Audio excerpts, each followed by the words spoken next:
यदि एक व्यक्ति यदि भारत का मरता है तो पाकिस्तान का 10 व्यक्ति मरता है। पाकिस्तान के 500 किलोमीटर अंदर घुस करके जिस तरह से आतंकवादी ठिकानों को नष्ट करने का काम कर रही है अपनी सेना। आज योगी सरकार की कैबिनेट बैठक हुई जिसमें तमाम मंत्री और मंत्री परिषद के तमाम सदस्य मौजूद रहे। इस बैठक में कई मुद्दों पर अहम बातचीत हुई। इस बैठक में सेना के शौर्य और साहस को सम्मानित करते हुए एक प्रस्ताव भी पारित किया गया। इस पूरे मामले पर हमारे संवाददाता रजनीश ने योगी सरकार के मंत्री दयाशंकर सिंह से खास बातचीत की। इस दौरान दयाशंकर सिंह ने सेना के पराक्रम को सलाम करते हुए उन्हें शुभकामनाएं दी। इसके साथ ही दयाशंकर सिंह भारत और पाकिस्तान के तनाव पर भी बोलते हुए नजर आए। उन्होंने पाकिस्तान की जमकर खिल्ली उड़ाई। इसके साथ ही उन्होंने विपक्षी नेताओं पर, खासकर राहुल गांधी पर खूब निशाना साधा। राहुल गांधी के द्वारा बुलाए गए विशेष सत्र पर भी उन्होंने अपना रिएक्शन दिया। दयाशंकर सिंह ने कहा, विपक्ष का ये चरित्र नया नहीं है।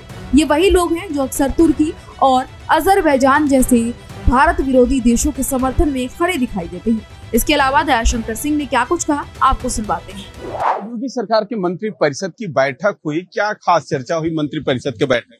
सबसे महत्वपूर्ण तो ये रहा कि ऑपरेशन सिंदूर पर भारतीय सेना का शौर्य को सभी मंत्री परिषद के सदस्यों ने अभिनंदन किया और उनको सेना के तीनों सेनाध्यक्षों को बधाई माननीय योगी जी के नेतृत्व में मंत्री परिषद ने दिया। माननीय मोदी जी के नेतृत्व में जिस तरह से भारतीय सेना ने अपने शौर्य का प्रदर्शन किया, पाकिस्तान के अंदर घुस करके 500 किलोमीटर अंदर घुस करके कराची, इस्लामाबाद और रावलपिंडी में आतंकवादी ठिकानों को नष्ट करने का काम किया और आतंकवादियों को मार गिराने का काम किया और सकुशल बिना नुकसान हमारे पायलट हमारे सेना के लोग वापस आए। ये भारतीय शौर्य का प्रदर्शन पूरे दुनिया ने देखा। इसलिए भारतीय सेना को मनोबल को और आगे बढ़ाने के लिए उत्तर प्रदेश की तरफ से मंत्री परिषद ने उनको बधाई और उनका अभिनंदन किया है। लगातार जिस तरीके से ऑपरेशन सिंदूर पर भी सियासी पार्टियां अब सियासत कर रही है, राहुल गांधी स्पेशल सत्र बुलाने की मांग की है, कह के विपक्ष के नेता आपके साथ रहे इसलिए स्पेशल सत्र बुलाना चाहिए। देखिए, राहुल गांधी जी कि कांग्रेस पार्टी 2004 से लेकर 14 तक सत्ता में रही। उस समय भी आतंकवादी घटनाएं होती रहती थी। आप उस समय के रिकॉर्ड उठा के देख लीजिए। उस समय कांग्रेस पार्टी केवल वार्ता तक सीमित रखती थी, वार्ता करेंगे, देखेंगे। और आज जो है मोदी जी के नेतृत्व में वही सेना है। यदि एक व्यक्ति यदि भारत का मरता है तो पाकिस्तान का 10 व्यक्ति मरता है।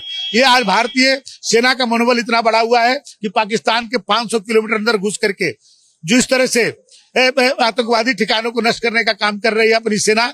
ये लोग बराबर विदेशी मानसिकता से ग्रस्त रहने वाले लोग हैं। अभी आपने देखा, कल ही मैं मीडिया में देख रहा था, जब तुर्की के बारे में पूछा जा रहा था तो उनके प्रवक्ता मुखी खाने लग रहे थे। ये लोग जो है विदेशी परस्त लोग हैं। ये भारत के शौर्य को, भारत के स्वाभिमान को इनको पसंद नहीं आता है।